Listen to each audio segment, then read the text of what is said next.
So we are continuing a series of webinars on interesting topics for our business and more specifically for property insurance. So if you remember back in June, we had very early in the pandemic a very interesting webinar on the challenge of tackling at the same time the COVID crisis and the climate crisis. And we had at the time the support of Munich and Swiss, or Swiss and Munich. We have the continued support of them, not only in terms of their reinsurance capacity that they offer to our market, but also in sharing their expertise and know-how. So today we have with us Dr. Gillian Rutherford-Liske, who is Director, Head of Reinsurance Sustainability at Swiss Re. Welcome, Gillian. And we also have with us Andreas Andy Bosberg, who is the Senior Underwriter, Central Eastern Europe and Southern Europe at Munich Re. So both very good friends who are here with us to discuss sustainable underwriting, or impact underwriting, as we also call it. So perhaps some questions to start with. So why do we talk about sustainability? Is it not good enough to offer a good product at a good price? So why should we bother about sustainability? It is because we are members of a society that, sorry? Okay, so it's that firms are members of the society and should always act responsibly. They need to go beyond offering a traditional service. They need to work for and contribute to society as a whole as well. So the principles of sustainability, the ESG principle, as we know them as well, environmental, social, and governance, become core to our insurance business as well. Because we need to protect the environment, we need to include everyone. So to put it in another way, we need not to exclude anyone from our products and services. We have to be fair and transparent in the ways we do business and we make our decisions. We need to do more than offering a traditional cover for a premium. So how are we going to achieve all those goals? This is where Gillian and Andy will walk us through to tell us what is sustainable underwriting, what is impact underwriting, and after their interventions, we will also have a session of Q&A on some very interesting questions that you were kind enough to share with us before the webinar. So I give the floor to Gillian to walk us through her presentation. Gillian. Thank you very much. And I'll just share my slides first. I have a couple of slides. Please tell me when they are visible. It's the usual question in today's format of how we work, isn't it? No, they aren't. Yeah? Okay, brilliant. Wonderful. We're living in a really alarming world, and this is highlighted yet again by this year's WEF Global Risk Report. It's highlighted again in Swiss Re's annual SONAR report on emerging risks, and there's this real sense of urgency around a climate crisis, as well as ever-increasing social inequality, biodiversity and ecosystems degradation, mental health issues. The list really goes on and on.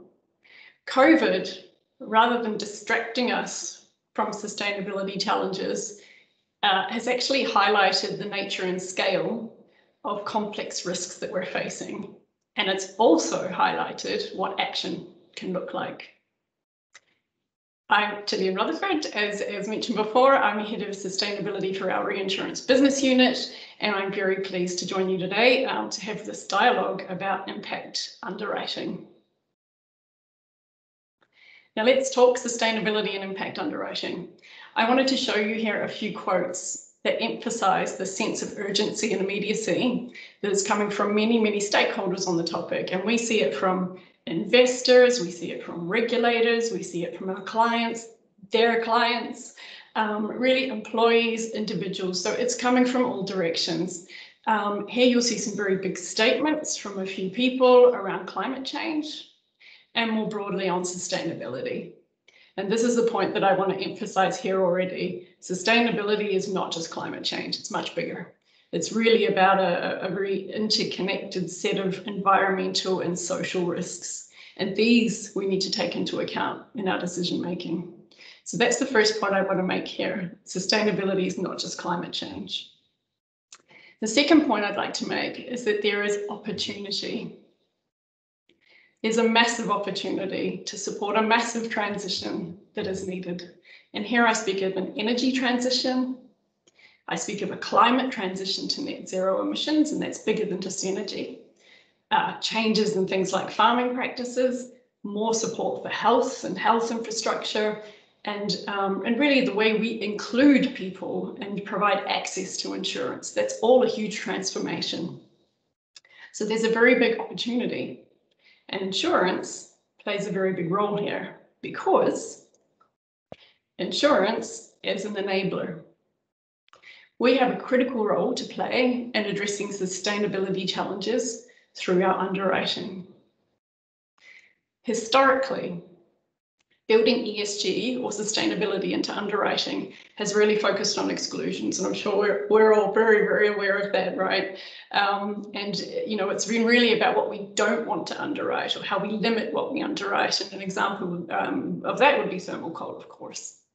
So Swiss Re has an ESG risk framework. It's been in place since 2009, and that defines how we exclude or limit some of the risks we underwrite. These are governed by a couple of umbrella policies around environmental protection and around human rights. Within that, then are a number of sector-specific policies. Thermal coal I mentioned already, oil and gas would be another one, forestry would be another one, just to name a few. And we update these periodically. Now, when it comes to building ESG into underwriting, or this whole topic of impact underwriting, what we're seeing is a shift from this idea of sustainability equals exclusions to sustainability equals exclusions plus inclusions. What do we do more of? What is it that we're enabling? And this is for me exactly what I call impact underwriting. Here I'll just spend a couple of moments on what that means for Swiss Re from an inclusion perspective. So you saw the cover slide earlier of the United Nations SDGs. We use those to assess each and every of our underwriting portfolios for how they do or don't support or address sustainability challenges. And so we have a sort of an annual underwriting portfolio strategy cycle. It looks at the usual things, right? What are the profitability drivers of a portfolio? For example, engineering, property, casualty facts, something like that. And we look at all the drivers. What we've done is include sustainability as a driver, as a value driver in that process.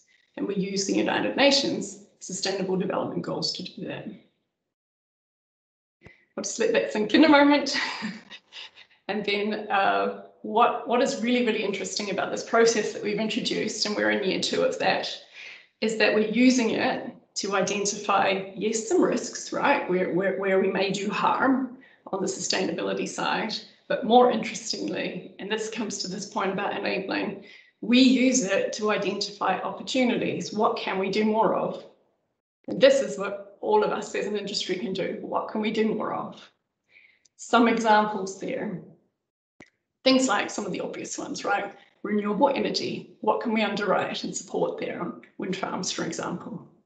Another of my favorite examples that we support at Swiss Re is our drought insurance. We've introduced a new drought insurance for farmers. We use satellite technology. We've partnered up with Underwritting. We use satellite technology to get soil moisture data, and it allows us to provide drought insurance to farmers where we otherwise wouldn't have been able to before. This is really important. At the other end of the precipitation spectrum, also using satellite data, we have a flood solution. It's a partnership with Eaee, another satellite data provider. And this is really when a flood is happening, as and when it happens, we can get satellite information in real time, understand the effects of this flood, helps with claims payments, but it also helps us understand flood and generally flood as a risk. It helps us understand how we can model it in the future, and it helps us maintain insurability. And that leads me to you. So what does that all mean for Greece? In April, just have a little drink of water, excuse me. In April this year, the Swiss Re Institute published the Economics of Climate Change, and this is what you see on the slide here, sort of the example for Greece. And it looks at which economies would be hardest hit, which ones most exposed, and which are the ones in the best position to adapt to climate risk. And then it ranks the countries, 48 of the biggest countries or the most prominent OECD countries in the world. It looks at vulnerability to extreme weather events and severe hot and wet conditions, and as I said, so adaptive capacity. And what you see here on the right-hand side are the results for Greece. And I'll briefly talk you through some of the main points there. So Greece will see a considerable GDP impact, especially under the highest climate stress scenarios. And this is driven mostly, not entirely, but a lot by sea level rise. And this means Greece will need to bear great cost in adapting to the situation by either retreating from the coast or building sort of infrastructure that otherwise allows people to remain on the coast. That bears great cost. Tourism will be heavily impacted, as you see there on the spider diagram. Heat stress will be considerable. I think that's no surprise. And crop yields will be adversely impacted too. And I'm sure that that also doesn't come as a surprise to you. We'll just comment on the extreme weather risks piece. That's the middle of the top on the right-hand side. Now, we have a climate risk score that we've developed, and that allows us to model different climate change scenarios. We use the UN IPCC scenarios. That's what generates the wet score there that you see, and the dry score you see, and we can also calculate sea level rise. Now, the wet score shows, relative to other countries, that Greece will be heavily impacted by flood under the most extreme climate change scenarios. So more flooding events are on their way. It also shows Greece is in the middle of the pack really in terms of adaptive capacity. And that is because Greece has a rather low, relative to other countries, a rather low investment amount to R&D and adaptation to climate change. So all of this highlights the need to address that cat protection gap. And this is really a call to action for those of us, all of us who are active in ensuring the Greek society.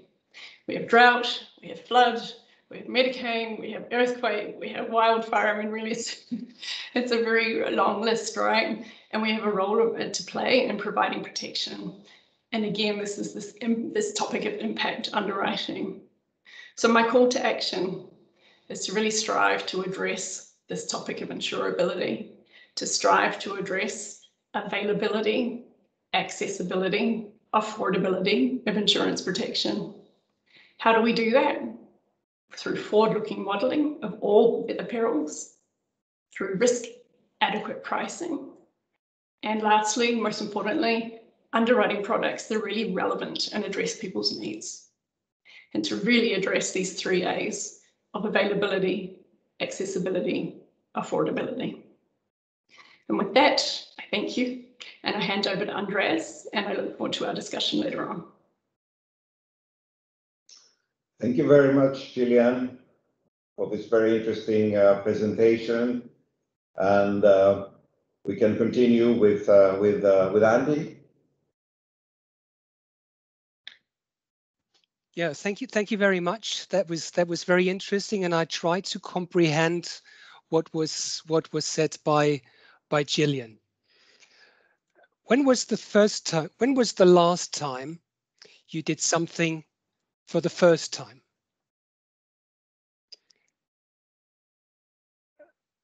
To have success and sustainability, it requires willingness to change.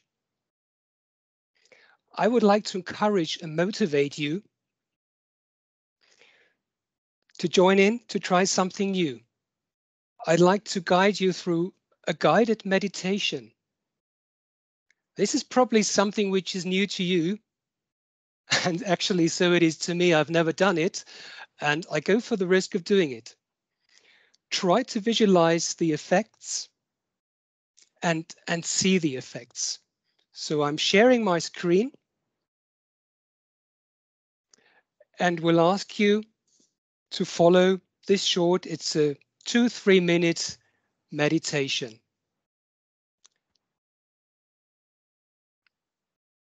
Sit down in a comfortable way so that you can feel your body. Close your eyes. Inhale deeply. Hold your breath for a moment and let your breath go through your mouth. Repeat this exercise 3 times and feel the warm flow of the breath in your body.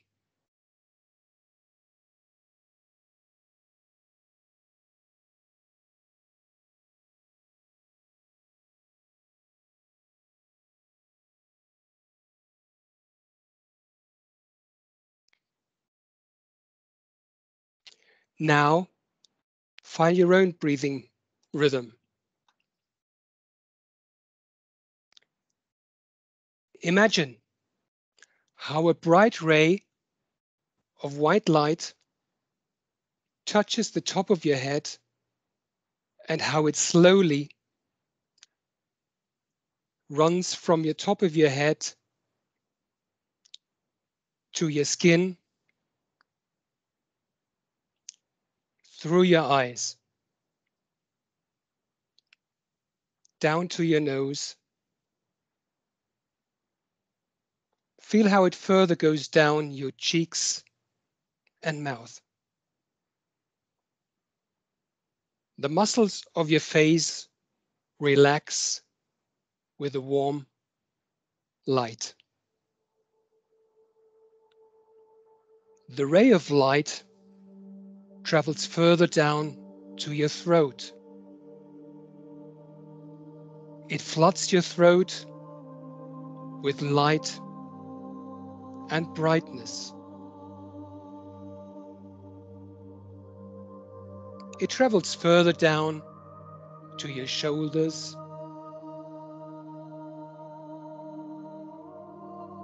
the chest area, flooding your organs and muscles with a powerful and loving energy.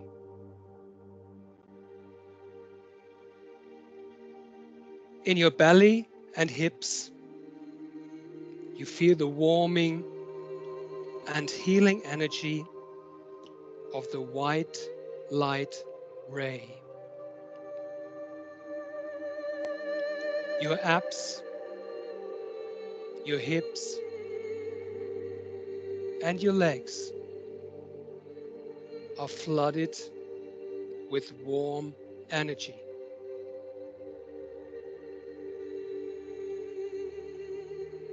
In your belly, everything is filled with warm energy. The ray of light now reaches your feet and gives each toe and the soles of your feet a secure and relaxed feeling. The ray of light flows through your body. It makes your body relaxed and full of energy.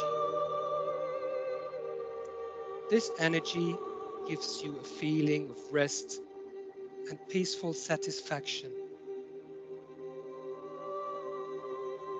Take a moment to actively enjoy this feeling.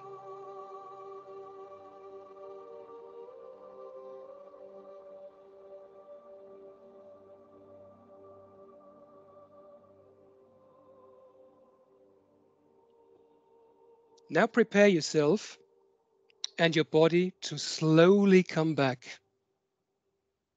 Open your eyes. Take a deep breath and stretch yourself. and make sure you come back into the room where you are.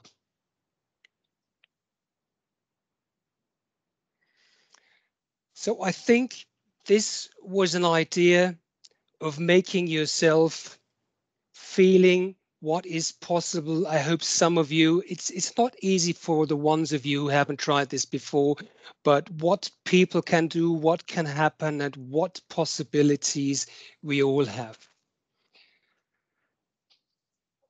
Now running into the subject, I would like to get your personal view.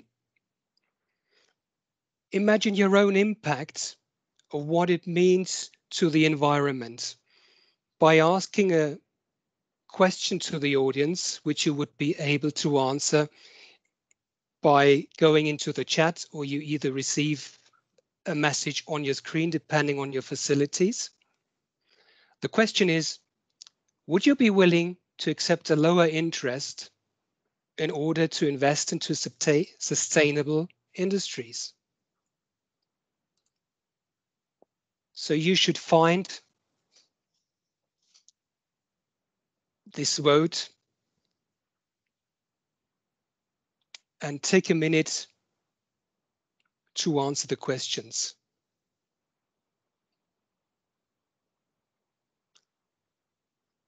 I think I need someone to let me know the results, because on my screen, unfortunately, I have two screens in front of me. I only see my presentation.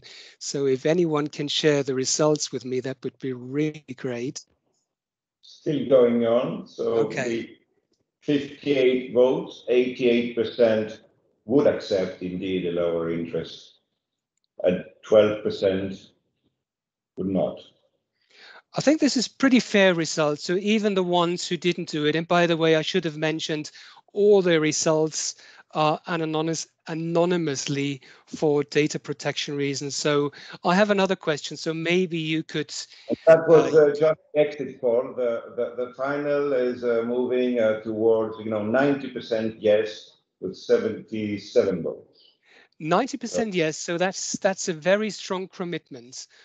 But hand on your heart, if we continue, if the question is, would you be willing to entirely refrain from climate damaging investments? So how would the answer look here? So entirely, just do anything good for the environment. You should be able to see the votes. And Henry, if you could share the results with me once they are reasonable, that would be just great. Let's wait.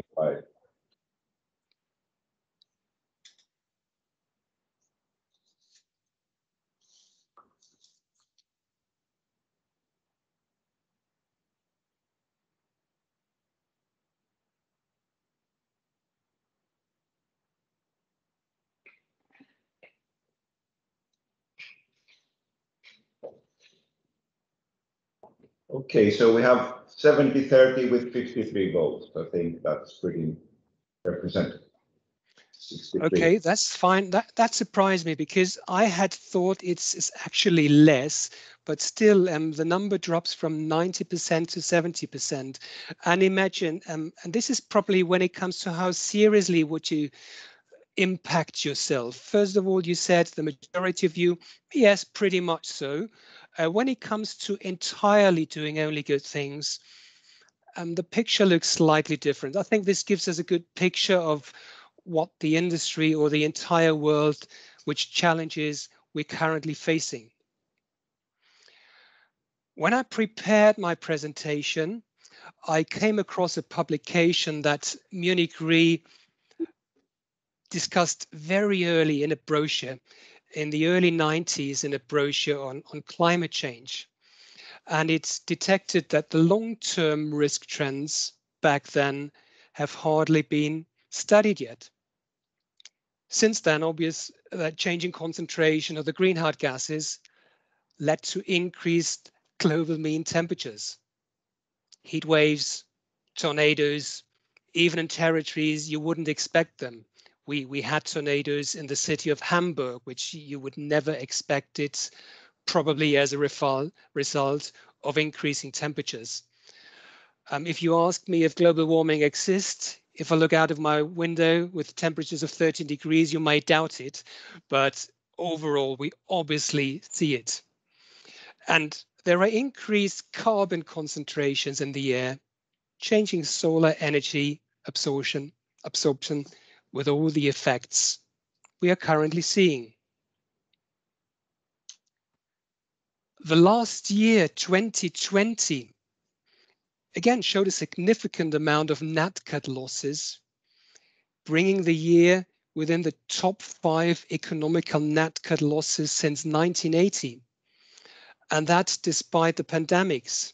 Actually, when I saw the figures, I was very surprised because we were all, particularly in reinsurance, focusing on pandemics. Still, the losses were massive. If we take the example of China here, that obviously gives you, however, an impression where you see 17 billion US dollars, out of which only roughly 2% were insured. But still, climate change is tackling all of us. Even Greece was heavily affected last year.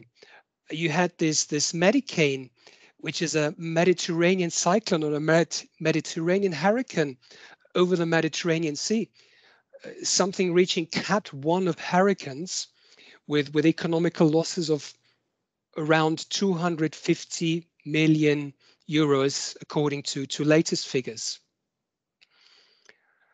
On wildfires, we see a notable increase, particularly in California, and they are the sad results, the sad example of the strong increase of maximum temperatures. Again, Attica was affected in 2018, and yesterday I learned from Henry that last week, again, you had a wildfire causing 70,000 acres and 400 houses that were affected. The challenge is that these effects, they take a number of time to see them. What does this mean for our industry eventually?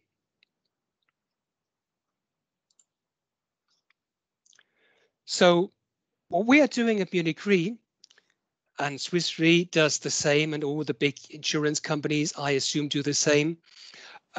We evaluate what is material to our stakeholders. We do regular research amongst our stakeholders, insurers, NGOs, investors, underwriters, and the results go into a matrix. So, and these are the results. You can see the business relevance and the stakeholder relevance. And what becomes eminent is that climate change, digital transformation, and energy consumption is amongst the most important issues for our stakeholders. What does this mean to us? What do we derive? We learned that Swiss Re has a risk frame when it comes to individual risks. At Munich Re, it's called the Reputational Risk Committee. There we have a clear process for controversial underwriting and investment issues. That means critical risks have to be reported prior to closing a deal. To the committee, which consists of experts from the ESG unit, corporate underwriting, we have legal experts, and our communication team. They make a decision within 48 hours, which is pretty much binding, can be deferred to the board of management, however. I don't know a case where they overruled a decision from the Reputation Risk Committee. Just to give you a feeling, in 2019 and 2020, we had 200 cases from the group. That involves our investments, our insurance arm, the Ergo, and the reinsurance. And almost half of them were approved. 17% were approved with conditions, and quite a number were declined. And many, many risks don't even reach this committee. They are discussed upfront with colleagues from the ESG topic. So what does this mean concrete for reinsurance business? And I assume, and I would like to learn, hopefully later in the discussion, whether you have such a process, how you treat critical risks. For Munich Re, this is the following guideline framework: Arctic drilling, oil sand, and fracking. They all can only be written either through strict guidelines or not at all, or under very, very strict conditions. Banned weapons obviously must not be written. Mining is a critical sector, and coal. I put coal, despite probably the most concerned it's currently discussing, at the back for a very, very simple reason. All these issues, and particularly coal, is currently increasing public awareness.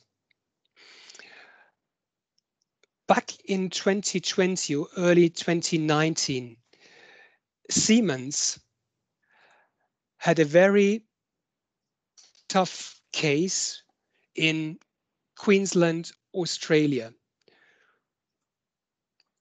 where they entered into, it was an extremely controversial coal exploit project. This is a project which stands for 5% of the world's CO2 emissions, 5% once the coal is eventually used. There were worldwide processes worldwide, and it was for Siemens a very small railway project, just to provide the signal systems for an Indian company. The amount was only 20 million for Siemens, but Siemens declined this deal.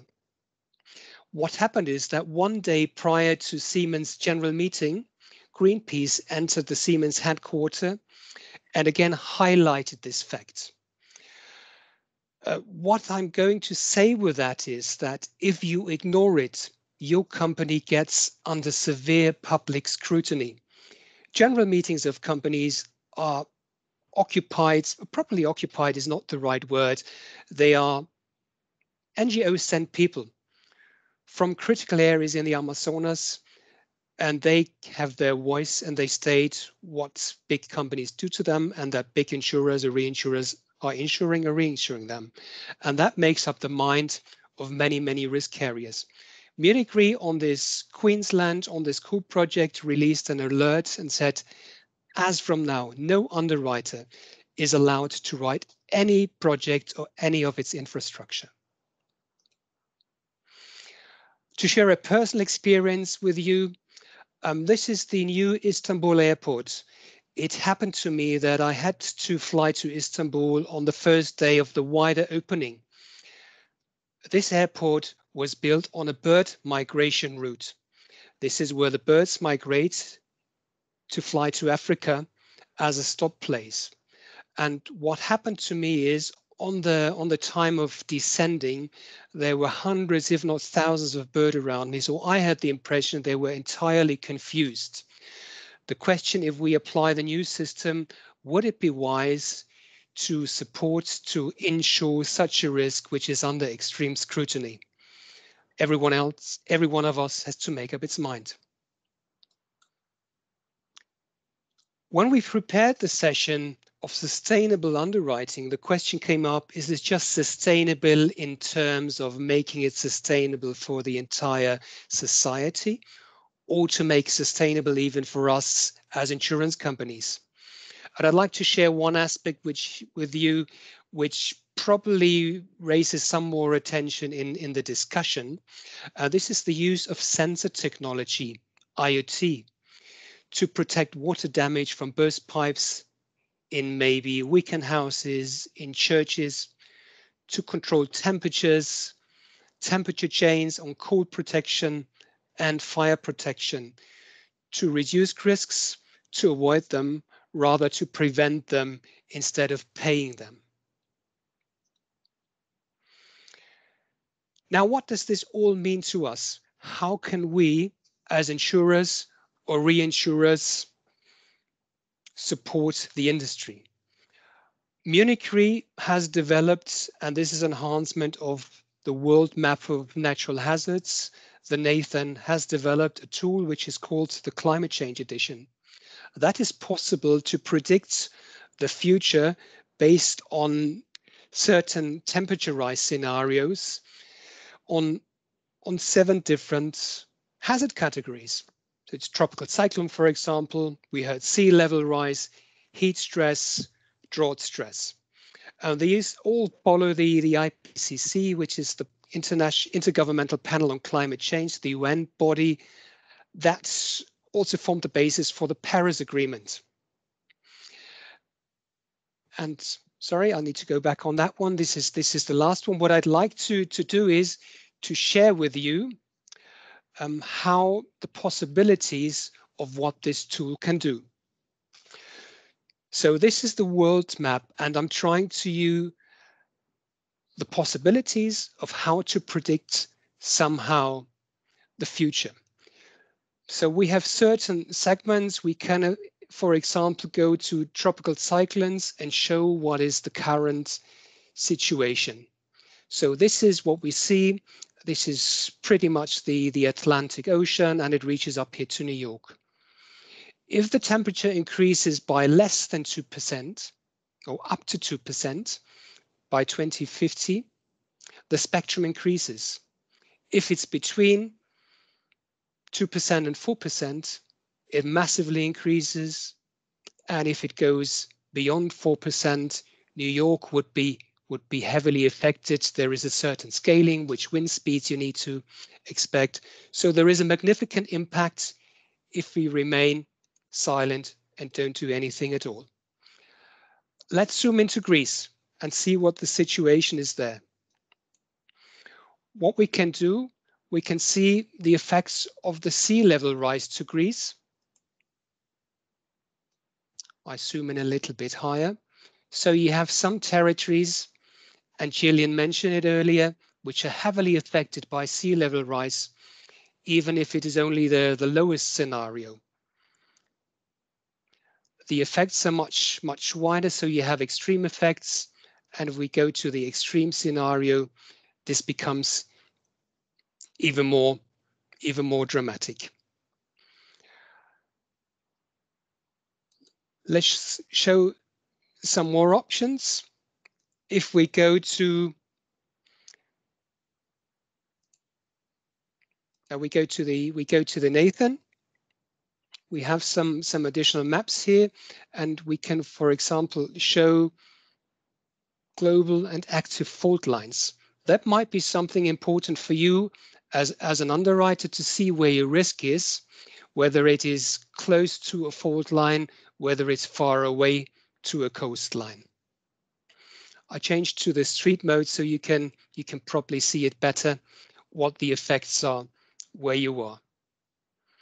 You can also see the soil shaking, the effects, where you expect which type of soil you have. So this is something that might support you in the underwriting process.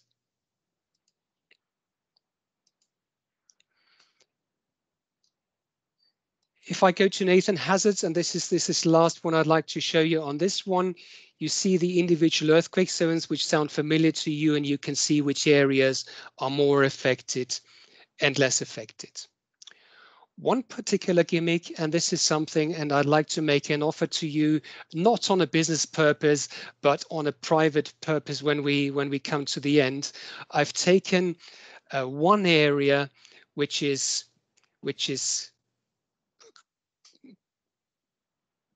Crete. And what it shows you here is, first of all, sorry for that. I quickly need to go back to the earthquake and turn this off. Otherwise, you wouldn't see the effect. So go to Citera in Crete. And on the right-hand side, you see the different hazard zones. So it's got a high earthquake risk. It's got a reasonably high tsunami risk. If I scroll down, you can also see the effects it has from sea level rise. And if I put in my maps again, I can show you the individual effects from the sea level rise, particularly maybe let's take this one. And what becomes obvious here, and this is an interesting one, so it's not only something that might be used for insurance companies, but maybe even for governments. This area you see here on the bottom is not populated at the moment. Nevertheless, it's an attractive area, and governments, local authorities might be tempted to populate these areas. And the question is it wise to do so, to populate an area like this? What can be done, and this is what I offer to you, is all the results can be downloaded by a PDF file, and it indicates all the individual results. So my offer here, as I said, I'm a risk taker. I offer to every one of you, if you give me an individual, if you send me an individual location you would like to check, I'm happy to prepare this result for you for your individual location, giving you the individual risk scores, how high is the current risk, how high the future probabilities are, giving you a weather stress index, and of course, a legend in the end to that one. I'm coming to the end.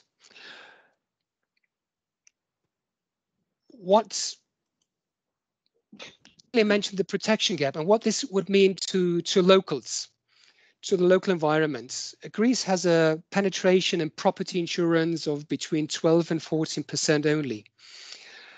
I had the great pleasure to be invited to my first presentation at the Greek Insurance Association pretty much exactly 10 years ago, when the subject of an earthquake pool was discussed and considered.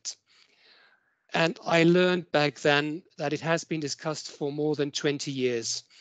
We are 10 years further and it's probably been discussed another 10 years. So we're discussing this subject more than 30 years. What the current pandemics learned us, and I go back to a quote of Vladimir Lenin, there are decades where nothing happens, and then there are weeks where decades happen. Maybe there is a chance, using what we learned from the pandemics, what we see on the environmental change, that there will be momentum to enhance this idea again, whether it's a pool, whether it's another solution, whether it's limited to earthquake, whether it's covering the society, the individuals. I have my doubts, but nonetheless, I still remain optimistic. So I'm happy to hear your view and would like to hand back to Henry, and yeah, looking forward to a fruitful and lively discussion. Thank you very much, Andy, for this lively presentation. And, you know, we have received a number of very interesting questions before the webinar when it was announced. And I would like to thank the participants for having sent in their questions, because that's very useful always.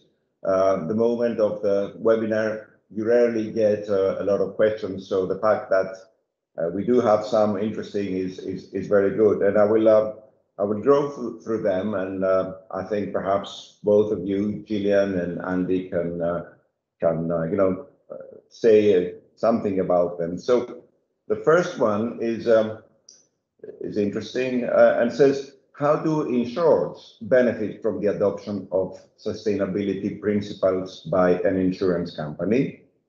Could this work like a tool for the reinforcement of insurance awareness?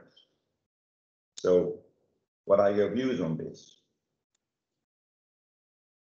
So if I may begin there. So I think it's a great question, right? And there are a number of angles, and I think if an insurance company is really focused genuinely on addressing sustainability challenges, they're focused on staying relevant to policyholders, then that's for me incredibly important. Stay relevant, provide the products that people actually need. And then it is along the lines of addressing these 3 A's that I mentioned before: accessibility, availability, affordability. And I think that for me is says everything, right? If we're really doing what we should be doing as insurance companies and thinking long term and thinking and acting on sustainability, then we're addressing the 3 A's for our policyholders. Good, thank you very much. There's another question which says, there's a general perception that sustainable approach is expensive, which costs extra money either in the implementation of the protection measures or the claims handling. So apart from the general aspect that we should live in a sustainable world, are there any financial arguments which can justify a sustainable but expensive approach in the above? So is becoming sustainable expensive and something we cannot afford? Gillian, would you like to go first, and maybe then I add? Sure. Yeah. I love this question. Sorry. And and it's a really legitimate question. But I guess I want to bust some myths around sustainability versus profitability, right? That there is somehow this great cost and no benefit or little benefit. And I would say the evidence is starting to become very apparent on the investments side, right? It's really proven now that investments that take ESG into consideration, they're performing better. So for me, that's already one piece of excellent evidence that sustainability can be extremely profitable and really return the right economics. My other example that I like to refer to is actually around workforce.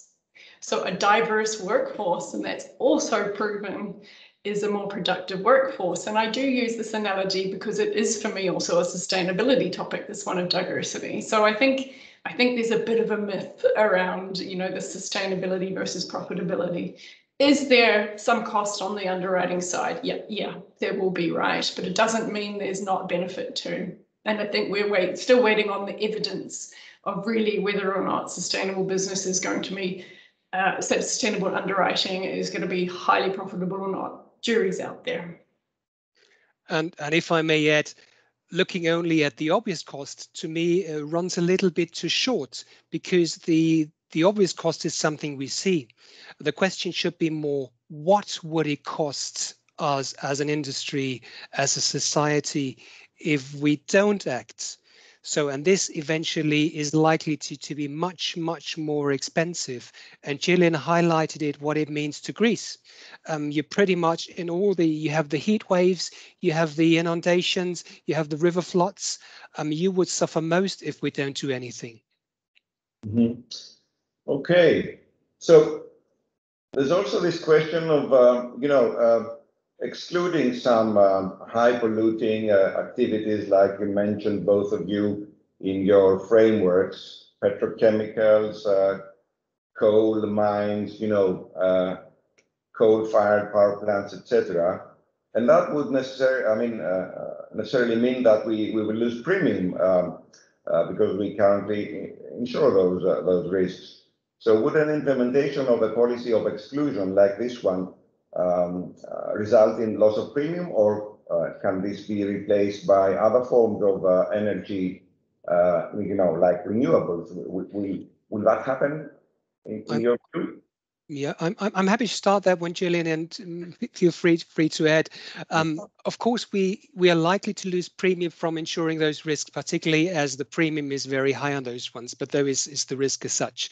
I think we're moving more from pure risk carriers to risk preventers. So there is a risk from rather making a risk transfer to risk prevention than from risk in insuring. And that was actually proven by an observatory growth from more than 100 insurance executives, where they say the use of IoT, and that brings me back to the sensor possibilities just as one area to enhance our service back away from pure premium against risk, from service by monitoring and preventing risks.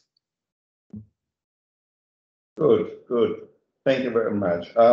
Actually, Eric, can I add something here as well? Because I think that I'm looking at it from the angle of, I would say yes, right? Yes, it can be offset with underwriting new technologies. And one thing that I also want to add to that is that as we as an industry explore new technologies to underwrite, we can use a lot of our same underwriting capabilities, right? So the capability to underwrite an oil and gas pipeline is exactly the capability that we need to underwrite a carbon capture and storage pipeline. A pipeline is a pipeline. So I think that is also something that we need to be considering. We've actually got a lot of the capabilities to underwrite some of the new technologies that are coming. Good, good. Now, we also have another, challenge here because, it's very nice to say we will insure renewable energy units, etc.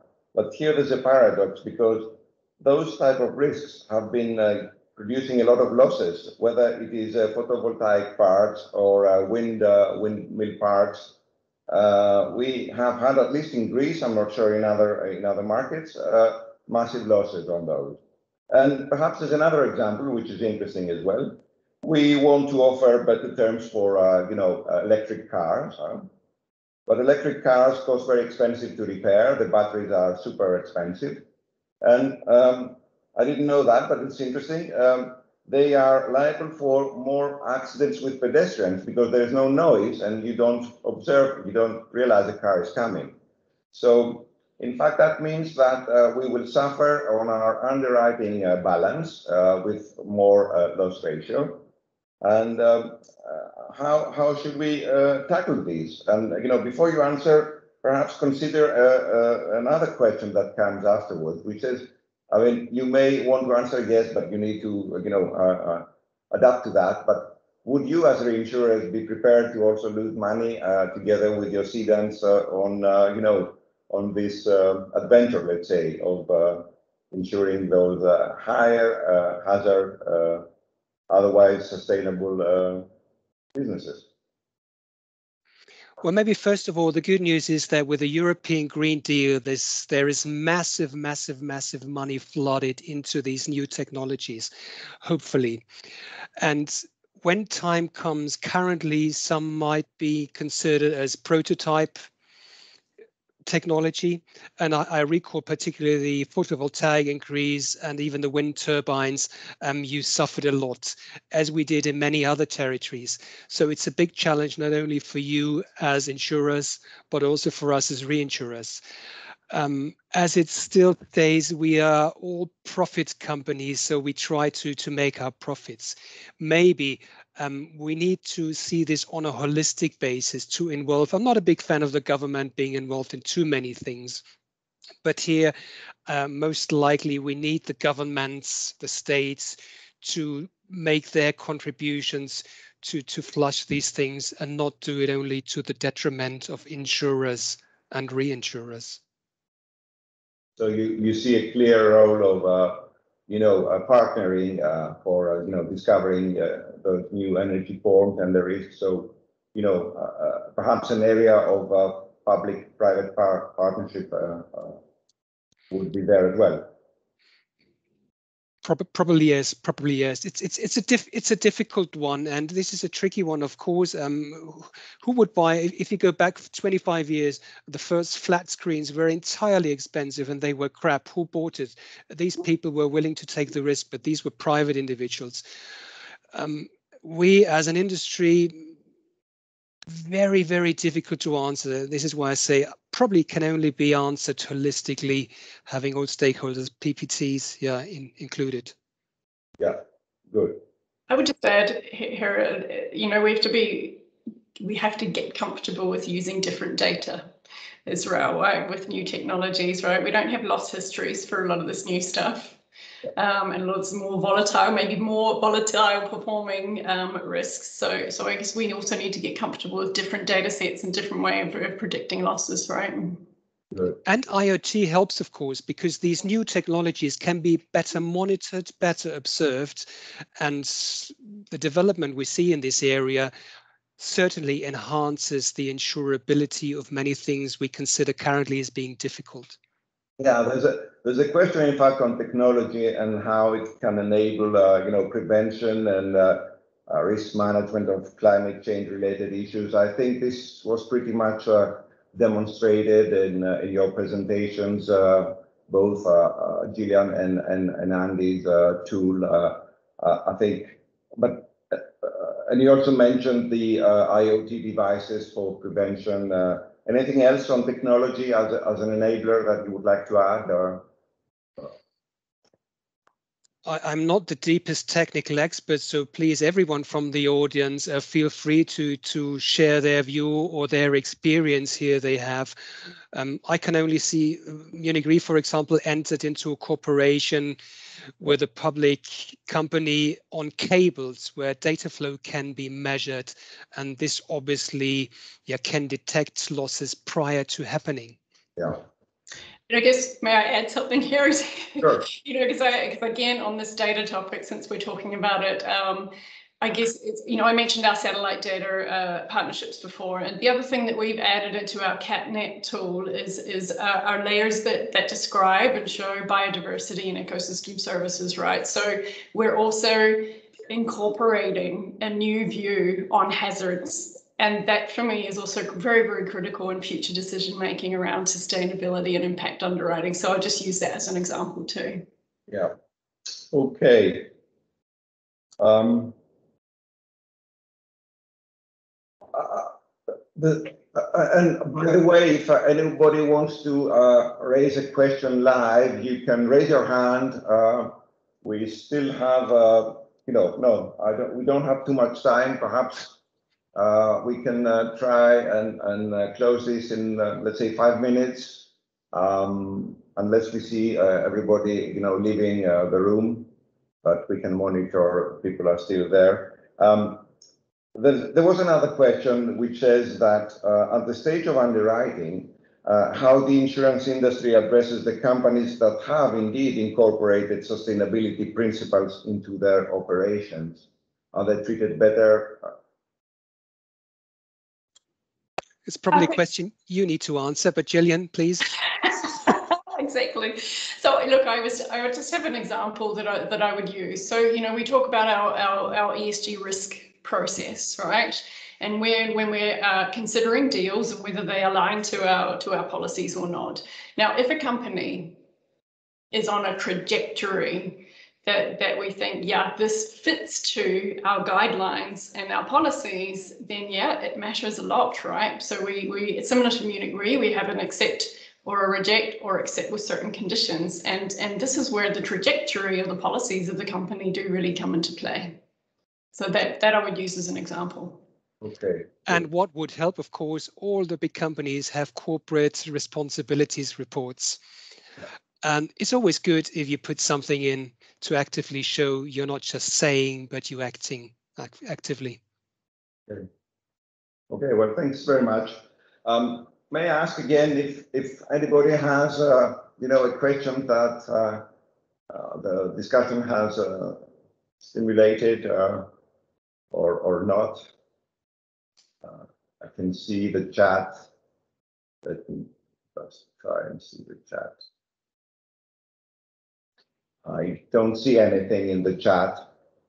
And as we have reached the end of the 1 hour that we had planned for this session, allow me perhaps to summarize a few points that I think were the most important from the very interesting presentation and answers to the questions. So it was that sustainability is about the environment, but not only, it's also a social issue. I think that was an important message, that moving from exclusions to inclusion, that's where we can have and make the impact. So that would be more what impact underwriting would be. Economic losses will be massive if we don't adapt, and that includes Greece as well. We should not forget about that. It was also proven by the scenarios shown with our cities under the water. We have to address the three A's, affordability, availability, and accessibility, by also helping people to make prevention and adapt. We need to have willingness to change to become sustainable, and that I think was shown also through the meditation exercise Andy took us through, which was very interesting. We seem to be quite well aware that we need to give something of our profitability for the sustainability, and therefore the answers to our investment decisions would be towards sustainable investments, I think, whether at 90 or 70%. Nat cat losses on the rise, and the protection gap still there, 210 versus 80 just insured. A topic that I know Pavel, who is, I think, with us today, is very interested in the protection gap that we need to close.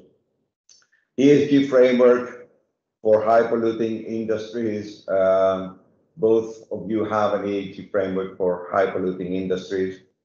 The reputation risk and the repercussions of our actions or our inaction needs to be taken into account very, very seriously. Technology, of course, is there to help us to make our portfolio sustainable, but also to help our customers through prevention. Data is very important everywhere.